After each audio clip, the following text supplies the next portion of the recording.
Le médecin s'apprêtait à commencer l'autopsie à la morgue, mais la jeune fille qui avait été déclarée morte murmura quelque chose.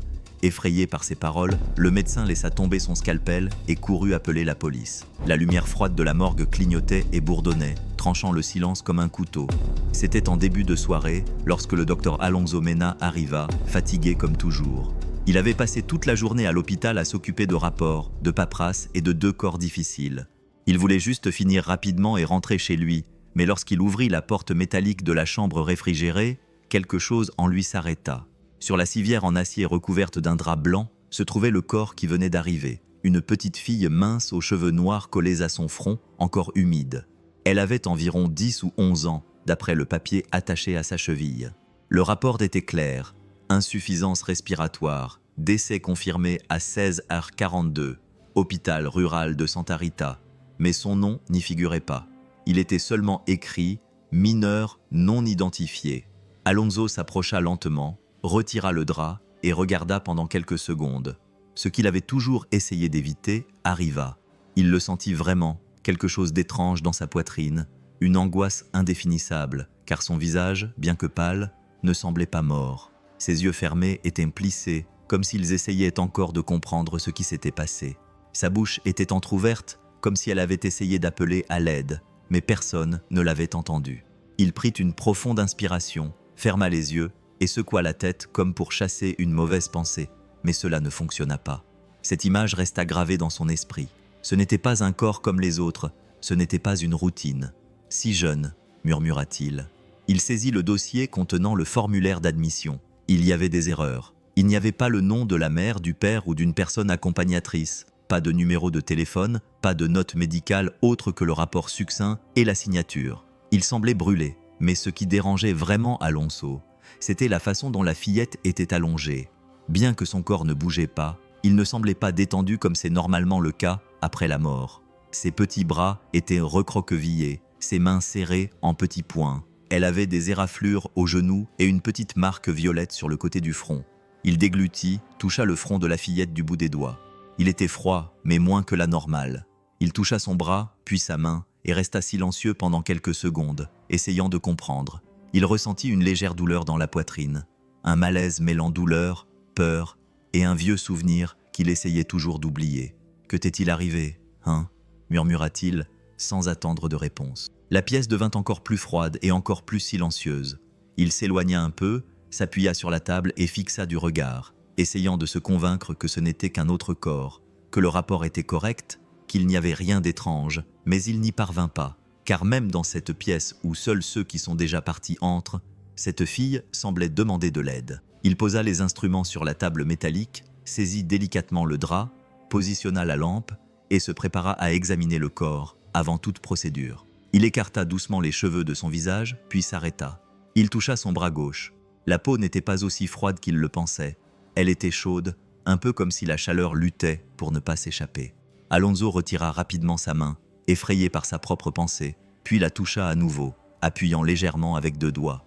La température n'était pas celle d'un cadavre mort depuis des heures. « Non, non », se murmura-t-il en secouant la tête. « C'est de la fatigue. Je suis fatigué, c'est tout. » Malgré tout, son cœur battait déjà plus vite. Il s'approcha avec hésitation, se pencha sur le corps et regarda la poitrine de la jeune fille. Elle ne bougeait pas, mais quelque chose en lui insistait. « Touche à nouveau son cou », dit la voix qu'il voulait ignorer. Du bout des doigts tremblants, il la toucha doucement juste sous la mâchoire. 1, 2 secondes, rien. 3, 4. Puis il le sentit. C'était si faible qu'il crut l'avoir imaginé. Un minuscule pouls, comme une goutte, tombant lentement dans un seau vide. Alonso retint son souffle et compta à nouveau. 1, 2, ça y était, 1 seconde de vie. Un battement de cœur, presque rien, mais c'était la vie. « Mon Dieu !» dit-il, la voix tremblante. Il retira rapidement ses gants et la toucha à nouveau, plus fermement. C'était bien là, un pouls irrégulier, mais réel. Il recula de peur et regarda la jeune fille, son corps immobile, les yeux fermés. Mais la chaleur qui s'y cachait criait plus fort que le silence de la morgue. « Ce n'est pas possible », murmura-t-il en passant sa main sur son visage et en respirant rapidement. De la sueur commença à perler sur son front. Il regarda autour de lui comme s'il attendait que quelqu'un lui dise que c'était une blague, que c'était une erreur. Mais il était seul, seul avec une fille qui, selon tout le monde, était morte mais dont le corps refusait de lâcher prise. Alonso tenait fermement le scalpel, mais le cœur n'obéissait plus. Il battait trop vite. Le pouls de la jeune fille était encore perceptible sous ses doigts, comme un appel, comme un signe que quelque chose n'allait pas. Il essaya de rester concentré, de suivre le protocole, mais chaque seconde était comme une marche sur une corde raide. Puis il l'entendit. Un petit bruit brisé, presque un murmure, mais le scalpel tomba sur le sol avec un bruit sourd. Alonso se figea, le sang se glaçant dans ses veines. Il regarda autour de lui, pensant qu'il devenait fou, puis il regarda à nouveau la jeune fille. Ses doigts bougeaient lentement, comme si elle essayait d'échapper à un cauchemar. Ses lèvres s'entr'ouvrirent, et à nouveau ce son, un faible gémissement comme quelqu'un qui se réveille d'un endroit sombre. « Bonjour » demanda-t-il, incapable de contrôler le tremblement de sa voix. Silence. La pièce était si calme qu'il pouvait entendre le tic-tac de l'horloge accrochée au mur. Il n'hésita pas une seconde. « À l'aide !» cria-t-il. « J'ai besoin d'aide !» Il courut dans les couloirs froids de l'hôpital, portant dans ses bras le corps léger de la jeune fille, qui montrait désormais des signes de vie, les yeux toujours fermés, la respiration faible, presque imperceptible, mais vivante. Les portes des urgences s'ouvrirent brusquement, et les infirmières accoururent, effrayées par la façon dont Alonso était entré. « Elle est vivante, cria-t-il. « Apportez le matériel, vite !» Ils placèrent la jeune fille sur la civière, lui mirent un masque à oxygène, une perfusion, un moniteur. La médecin-chef, une femme sérieuse à la voix forte, examina les signes et poussa un profond soupir. Il y a un battement cardiaque, faible mais réel. Elle est en vie.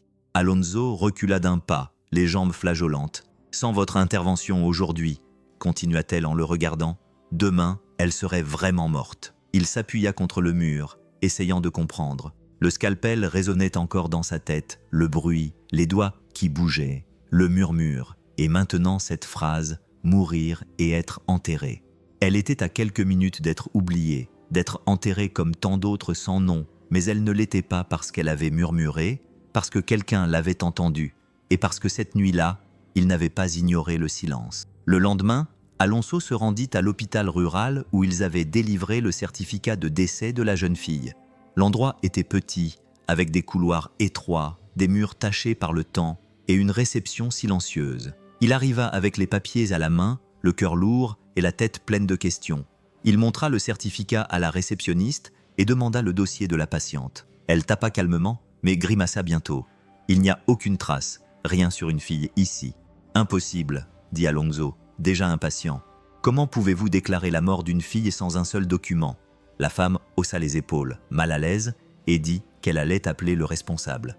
Quelques minutes plus tard, une infirmière plus âgée, au visage fatigué, apparut avec un badge tordu et un mince dossier à la main. « Docteur Mena, vous parlez de la fille qui est arrivée avant-hier dans l'ambulance ?»« Oui, celle qui a été déclarée morte par arrêt respiratoire. » L'infirmière fit une longue pause et baissa les yeux. « Écoutez, il n'y avait pas de famille. L'ambulance est arrivée seule, sans personne pour l'accompagner.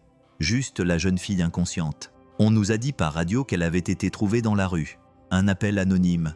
Rien de plus. Et qui a signé le certificat ?» Elle feuilleta le dossier et lui montra une copie du document. Il est écrit ici que c'était le docteur Lujan, mais elle est en congé maladie depuis 2 semaines. Elle n'a pas travaillé ici depuis. Un lourd silence s'installa entre eux. Alonso tenait le papier comme s'il s'agissait de quelque chose de sale. Il avait la bouche sèche. Comment était-ce possible? Comment quelqu'un qui ne travaillait pas avait-il pu le signer?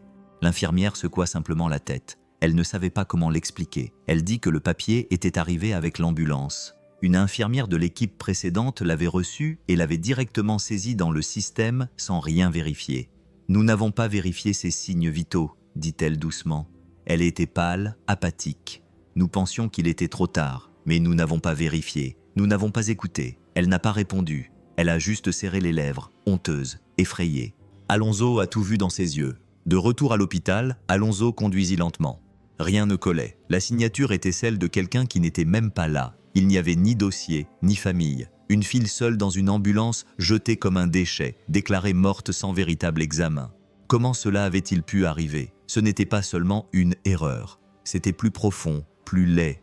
Au fond de lui, il le savait. Quelqu'un voulait que cette fille soit oubliée, et ils avaient presque réussi. L'aube approchait. Tout était silencieux. Alonso marchait dans les couloirs de l'hôpital comme s'il portait un poids qu'il ne pouvait expliquer. Il n'avait pas dormi depuis des heures, mais qui aurait pu? Cette fille intubée dans l'unité de soins intensifs était un mystère qui le blessait profondément. C'est alors qu'il vit une ombre rapide et silencieuse passer à travers la porte vitrée de la zone réservée. « Bonjour » appela-t-il, mais personne ne répondit. Il s'approcha lentement. Dans le verre embué, une silhouette mince et fragile se tenait près du lit. C'était une jeune femme aux cheveux ébouriffés, comme si elle n'avait pas utilisé de brosse depuis des jours, vêtue de vêtements amples et tachés et de sandales usées, presque cassées. Elle ne touchait pas la jeune fille. Elle la regardait simplement avec des yeux remplis de larmes, mais sans faire de bruit. Elle pleurait en silence, comme quelqu'un qui avait déjà compris que crier était inutile. Alonso s'arrêta à la porte. « Madame », dit-il doucement et prudemment. La femme sursauta. Elle se retourna rapidement et, avant qu'il n'ait pu ajouter quoi que ce soit, elle s'enfuit en le bousculant et disparut dans les couloirs comme un fantôme, ne laissant derrière elle que le bruit de ses pas précipités et une légère odeur de savon vieux. Il courut après elle, mais ne parvint pas à la rattraper. Quand il revint à l'unité de soins intensifs, le cœur encore battant, il vit quelque chose sur la chaise à côté du lit de la fillette, un morceau de papier froissé, sale sur les bords. Il le ramassa avec précaution et l'ouvrit lentement. C'était un dessin fait au crayon de couleur. Une maison simple, une cheminée penchée et deux silhouettes, une femme et d'une fillette, toutes deux en pleurs. En haut, une phrase était écrite en grosses lettres, comme par un enfant. « Maman, ne me quitte plus jamais ».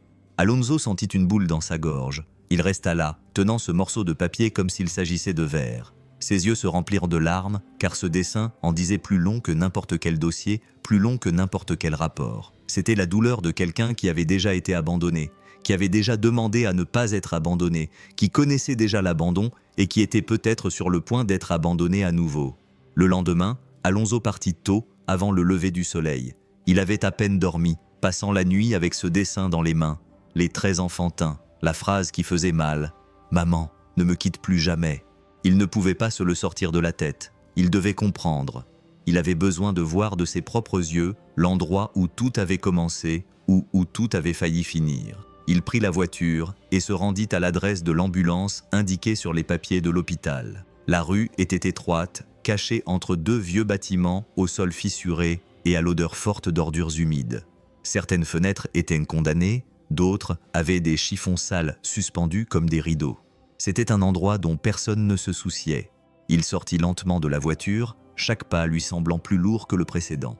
Il regarda autour de lui, sentant l'air épais et suffocant, comme si cet endroit recelait un secret sordide. Et puis, il le vit, une ruelle plus loin, avec une petite maison isolée dont la porte verte était écaillée.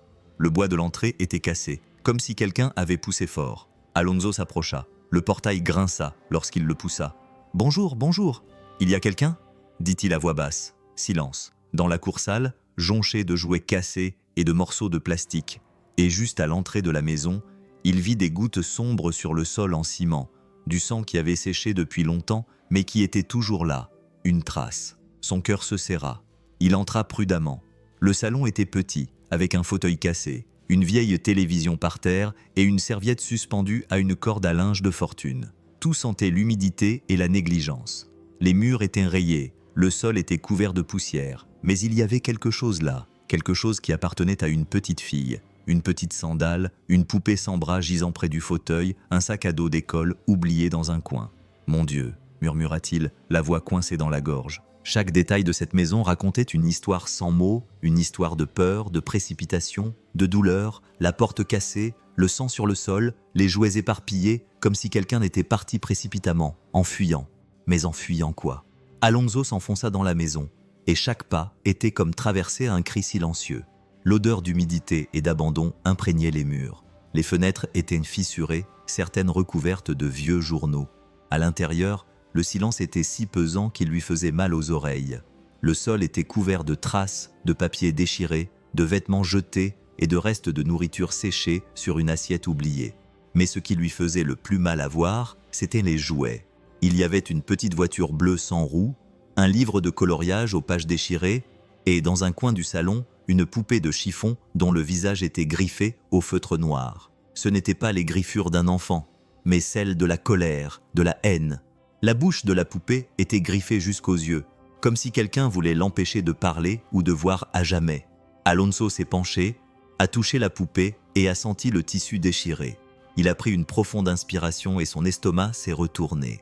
Dans la pièce, il n'y avait qu'un matelas fin sans drap, collé directement au sol en ciment, une couverture sale, un oreiller écrasé dans un coin près du mur et un sac à dos violet délavé.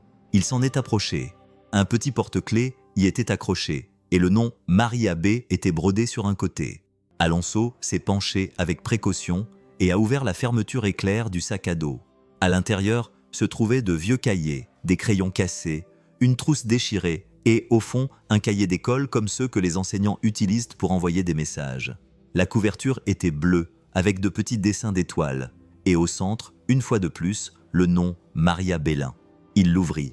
Les premières pages contenaient des notes normales, puis venaient les petits messages griffonnés à la hâte avec des lettres tremblantes.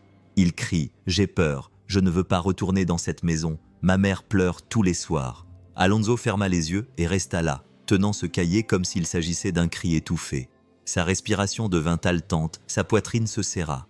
C'était comme lire une confession silencieuse, une supplication de quelqu'un d'aussi petit qu'il ne pouvait qu'écrire parce que personne ne l'écoutait. Il s'assit par terre, s'adossa contre le mur et resta ainsi pendant quelques minutes, regardant le sac à dos, le matelas, la poupée griffée. Tout était tellement faux, tellement injuste. La vie d'une petite fille cachée dans un coin d'une maison qui ressemblait davantage à une cachette pour la douleur. La douleur n'était pas bruyante, il n'y avait pas de cris sur les murs, mais tout criait.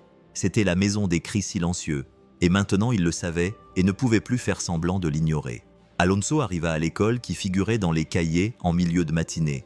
Un bâtiment simple, avec de la peinture écaillée et une cour de récréation poussiéreuse. Les enfants jouaient, criaient et couraient dans tous les sens comme si le monde était encore lumineux. Mais il portait un poids qui ne lui laissait aucun répit.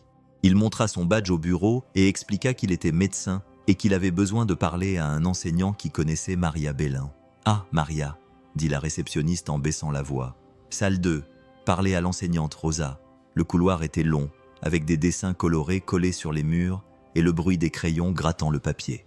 Alonso frappa doucement à la porte. Une femme aux cheveux attachés en arrière et aux yeux fatigués l'ouvrit. « Bonjour, je m'appelle Alonso. Je suis médecin. J'ai besoin de vous parler d'une de vos élèves, Maria Belén. » Son expression changea immédiatement. Elle écarquilla les yeux. Elle lui fit de la place et l'invita à entrer. « Il est arrivé quelque chose à Maria? Elle va bien ?» Il hésita. Il ne pouvait pas en dire beaucoup. Il se contenta de répondre par un regard triste. « Vous vous souvenez d'elle? Comment pourrais-je l'oublier ?» dit l'enseignante en s'asseyant lentement. Elle était toujours calme, arrivait silencieusement, restait dans un coin, ne se disputait jamais avec personne.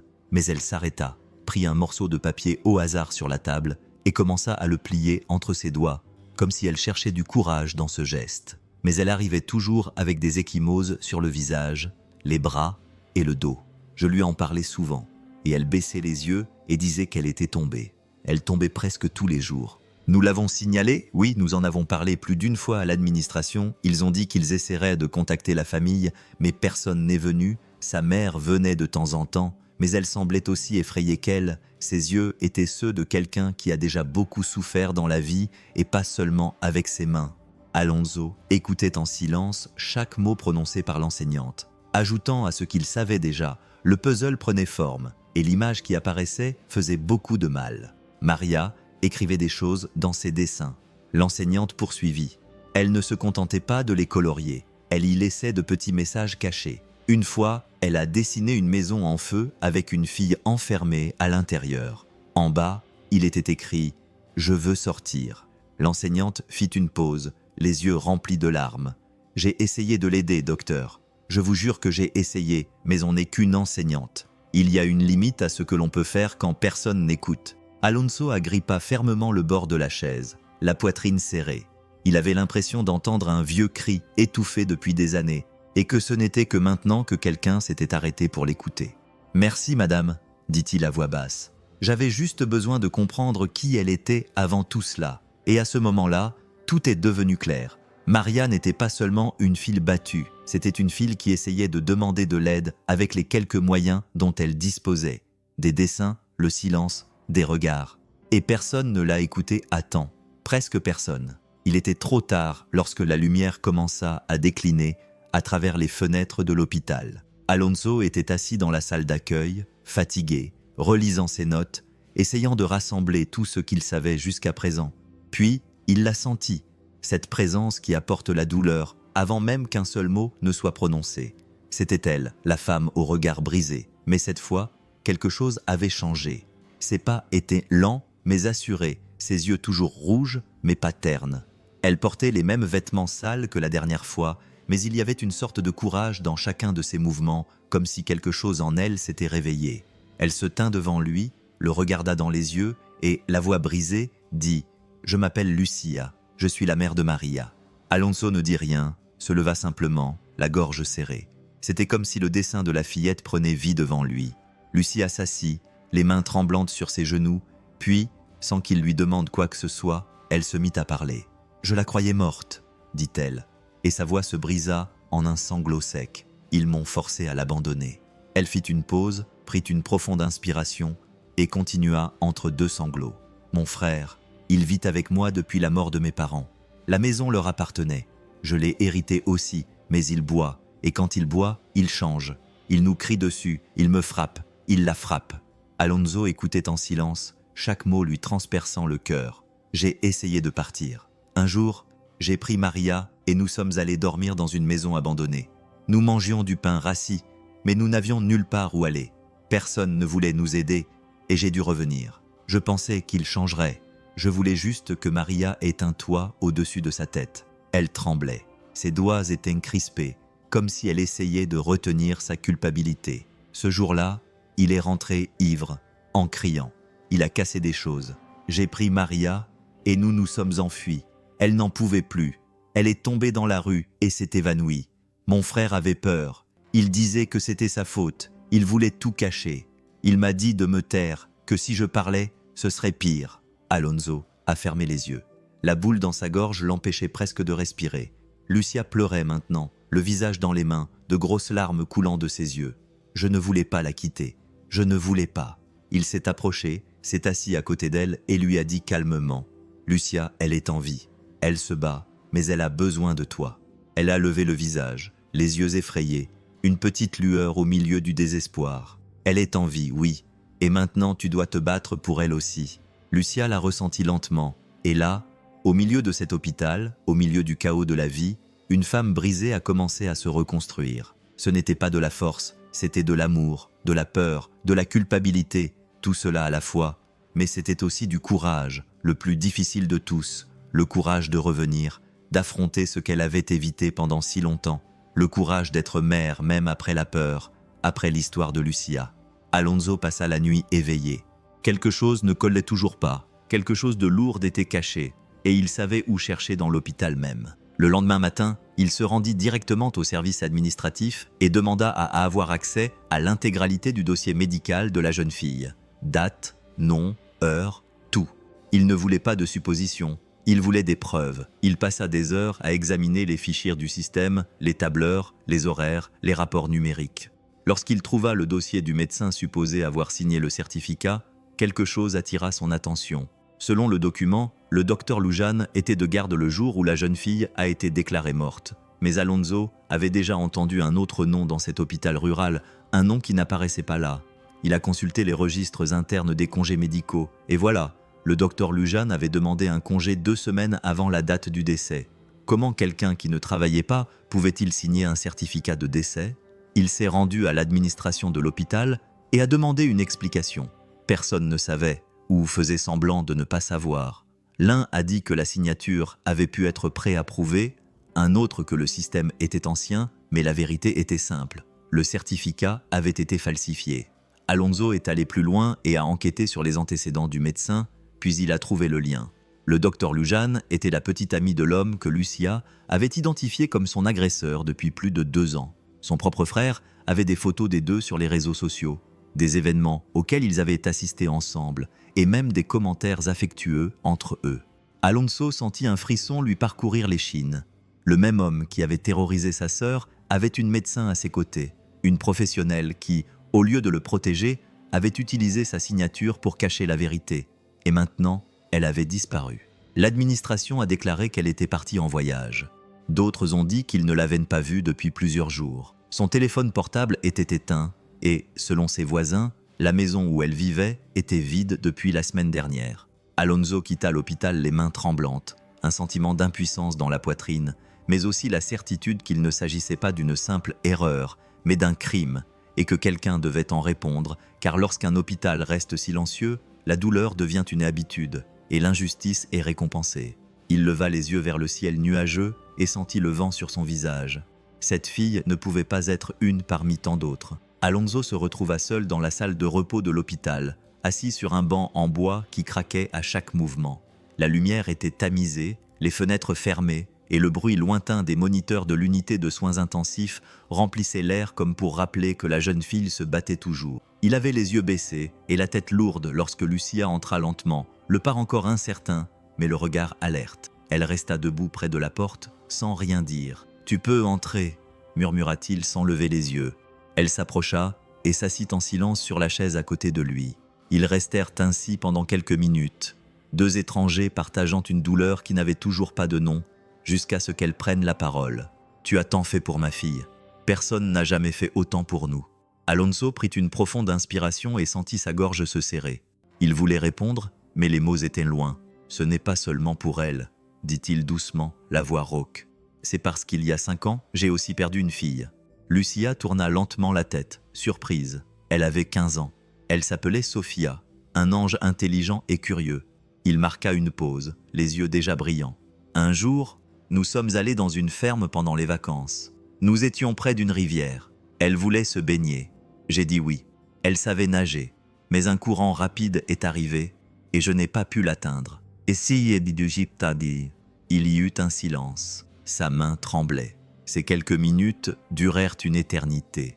Quand ils la sortirent de l'eau, il était trop tard. Lucia posa délicatement sa main sur la sienne. Depuis lors, poursuivit-il, la voix brisée, j'ai cessé de ressentir, j'ai cessé de m'intéresser, j'ai commencé à travailler davantage, à me cacher pendant mes quarts de travail, à éviter les enfants, à éviter tout ce qui me rappelait son souvenir. Il ferma les yeux, comme s'il luttait contre quelque chose qui venait de l'intérieur, jusqu'à ce que cette fille apparaisse, Maria, faible, seule, allongée là comme un déchet, et son regard était le même que celui de ma fille avant de s'endormir. Une supplication silencieuse, un « reste avec moi », et je n'ai pas fini ma phrase. L'émotion l'étouffait, les larmes coulaient sans demander la permission. Elles n'étaient pas exagérées, elles étaient propres, calmes, anciennes, du genre de celles qui sont gardées pendant des années derrière la fierté et la culpabilité.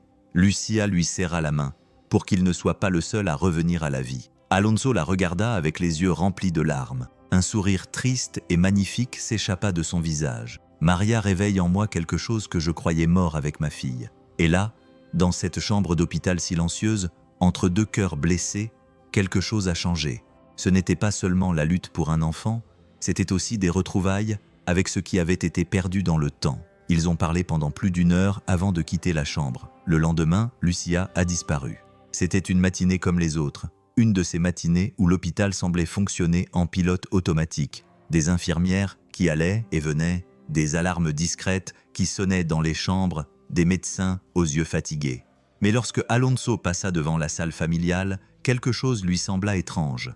La chaise où Lucia avait l'habitude de s'asseoir était vide. La couverture qu'elle utilisait la nuit était pliée dans un coin, et son parfum, cette douce odeur de savon simple, avait également disparu. Il interrogea les infirmières et l'une d'elles lui dit qu'elle l'avait vue partir à la fin de la nuit. Une autre dit qu'elle n'avait rien vu. Ils sont allés vérifier les caméras de sécurité et là, il y avait Lucia, emmenée par un homme grand qui portait une casquette dont la visière couvrait une partie de son visage. Elle marchait rapidement sans se retourner, mais il y avait quelque chose d'étrange dans ses épaules, une tension dans ses pas, de la peur. « Elle n'est pas partie seule », dit Alonso en fixant l'image figée.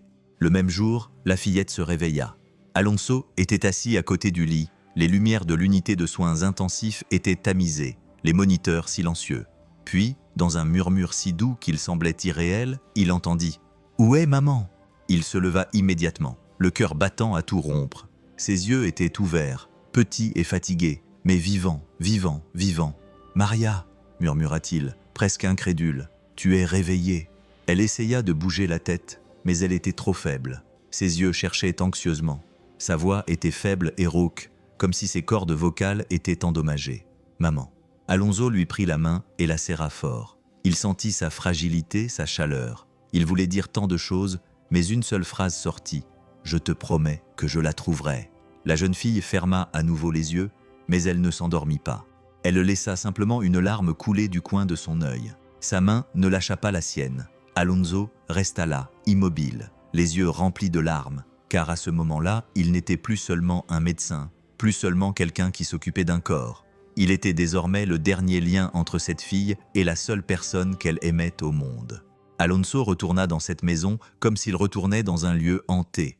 Le même portail tordu, le même silence pesant, mais cette fois, il avait un objectif différent. Il avait besoin de réponses. Lucia avait disparu et Maria s'était réveillée le cœur brisé, demandant sa mère. Il ne pouvait plus attendre. Il traversa la cour, esquivant des morceaux de jouets, et entra prudemment, comme si l'air lui-même était trop fragile pour être touché. Chaque pas résonnait. La maison était la même qu'avant, vide, sale, sentant la poussière et l'abandon.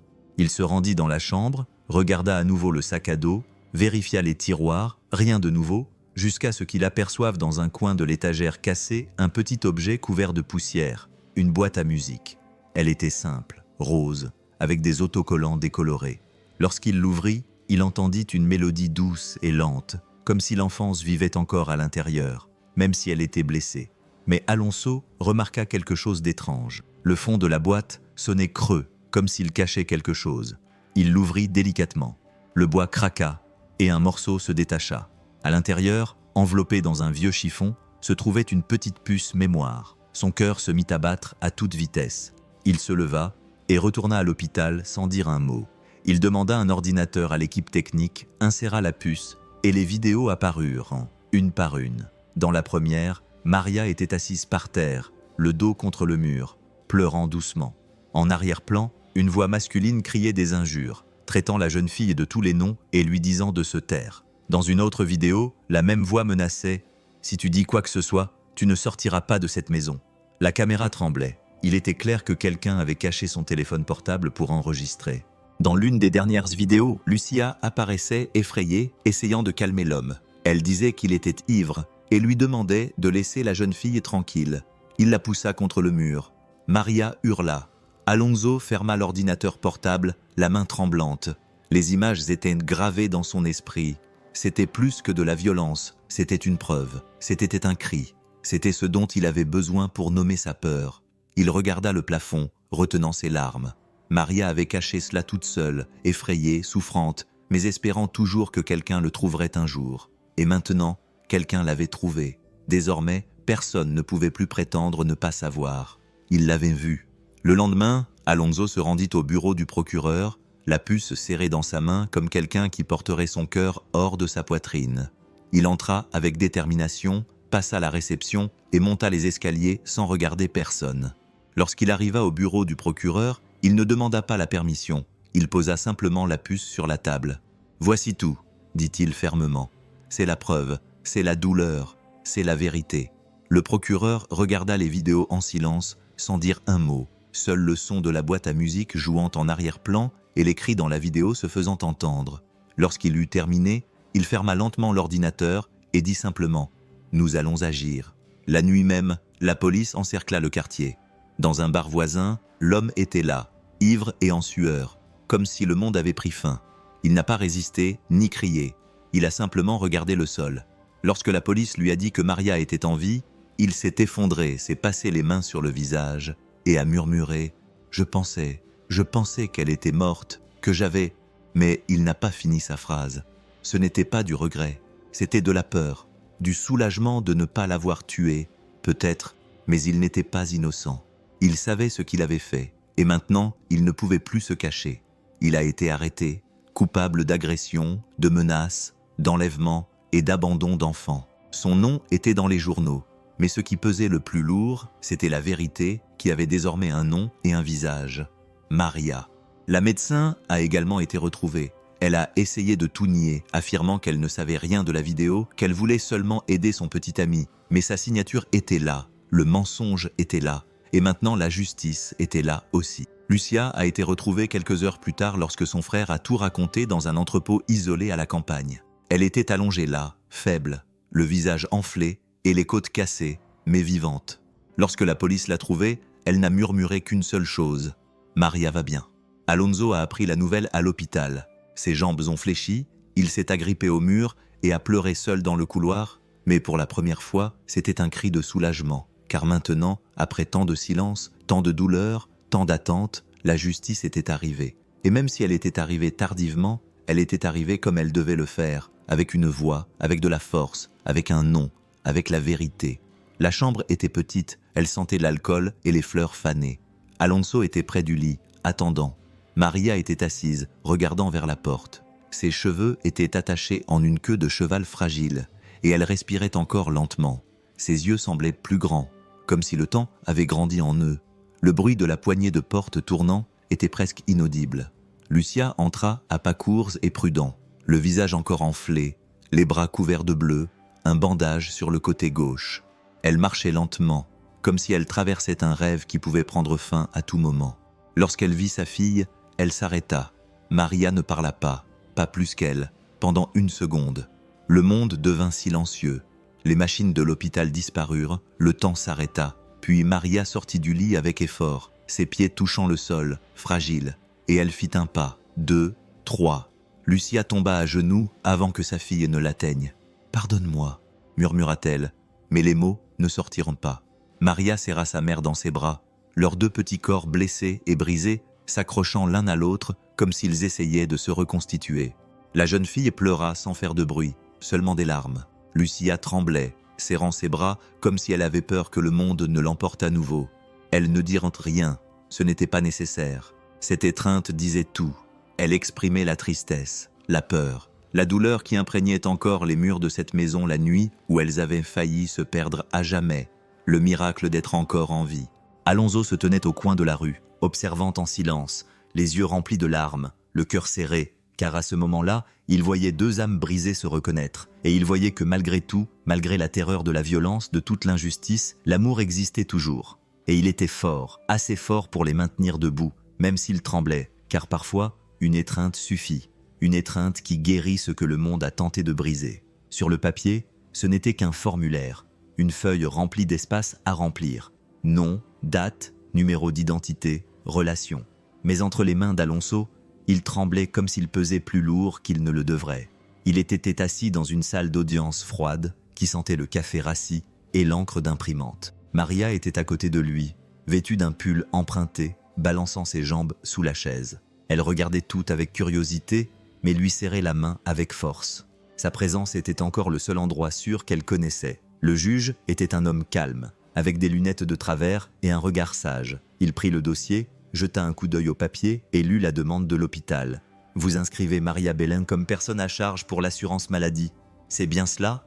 Alonso acquiesça rapidement. « Oui, c'est temporaire, juste pour s'assurer qu'elle bénéficie des soins médicaux, de la thérapie, de tout ce dont elle a besoin en ce moment. » Le juge le regarda par-dessus ses lunettes. « Je comprends, mais il y a un détail, » dit-il d'une voix calme. « La loi n'autorise la tutelle temporaire que pour une certaine période. Après cela, il doit y avoir un tuteur permanent, quelqu'un qui dise « Je vais la prendre en charge ».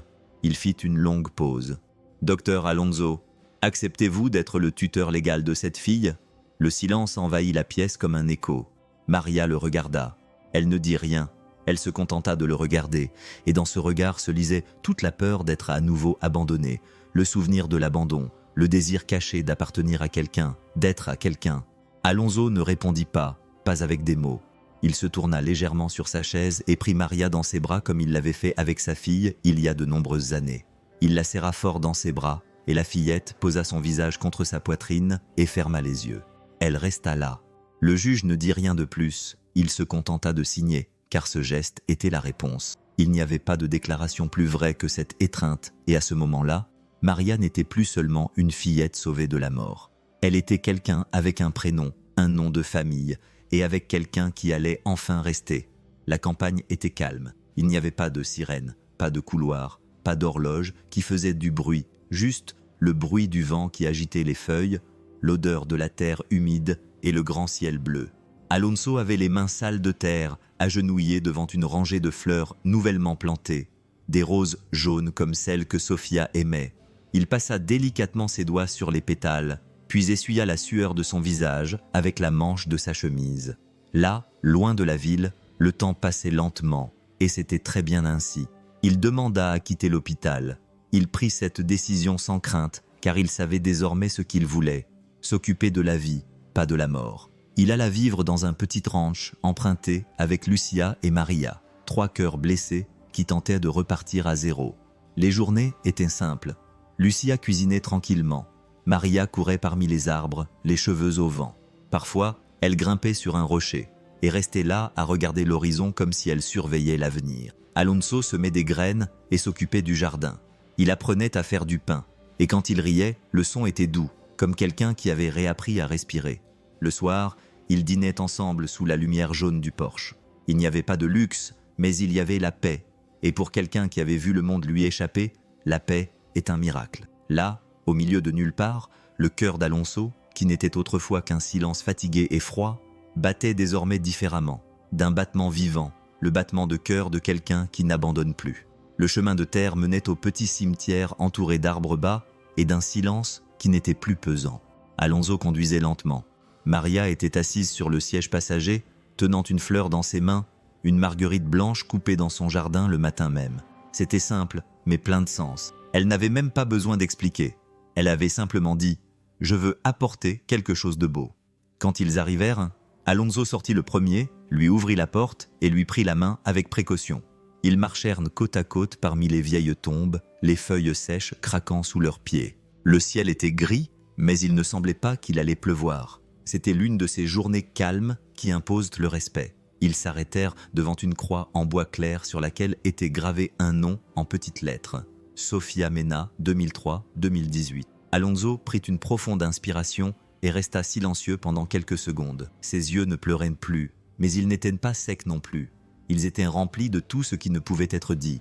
Maria regarda la tombe comme si elle connaissait quelqu'un d'important, et c'était le cas. « Elle était belle, n'est-ce pas ?» demanda-t-elle doucement. « Très belle », répondit Alonso avec un sourire fatigué. « Elle avait tes yeux quand elle riait. » Elle se pencha et déposa lentement la fleur à 2 mains. Elle resta accroupie là, regardant la croix, puis, sans le regarder, elle dit « Merci de m'avoir amené ici ».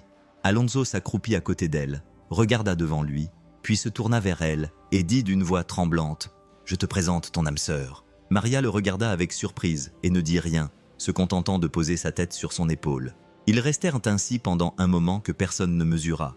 Et là, entre le passé et le présent, 2 filles vivaient dans le cœur d'un seul homme. L'une se reposait, l'autre recommençait, et désormais, aucune d'elles n'était seule. Et si c'était votre fille, si vous voyiez un petit corps froid déclaré mort, auriez-vous le courage d'écouter le silence, de faire confiance à votre instinct, de défier la mort, la police et même la raison elle-même? Car parfois, ce qui semble mort n'attend que quelqu'un qui croit, quelqu'un qui reste, quelqu'un qui n'abandonne pas.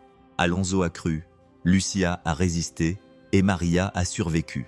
Maintenant, dites-moi, que feriez-vous à leur place? Auriez-vous écouté le murmure? Auriez-vous eu le courage d'affronter tant de choses pour une vie qui était presque éteinte? Commentez ci-dessous. Vraiment, dites-moi ce qui vous a le plus touché dans cette histoire et ce que vous feriez si c'était un membre de votre famille ou si vous étiez Maria vous-même. Si cette histoire vous a ému, activez la cloche, car d'autres histoires réelles et vivantes vont arriver, qui touchent le cœur et nous font réfléchir à nouveau à ce qu'est l'amour, à ce que signifie avoir du courage et à ce que signifie ne pas tourner le dos. Avant de partir, cliquez sur la vidéo qui apparaît à l'écran. C'est une histoire très émouvante sur un père qui retrouve son fils disparu après 20 ans. Elle a déjà fait pleurer beaucoup de gens et les a amenés à regarder leur propre vie avec un regard neuf. Allez la voir, vous devez la voir.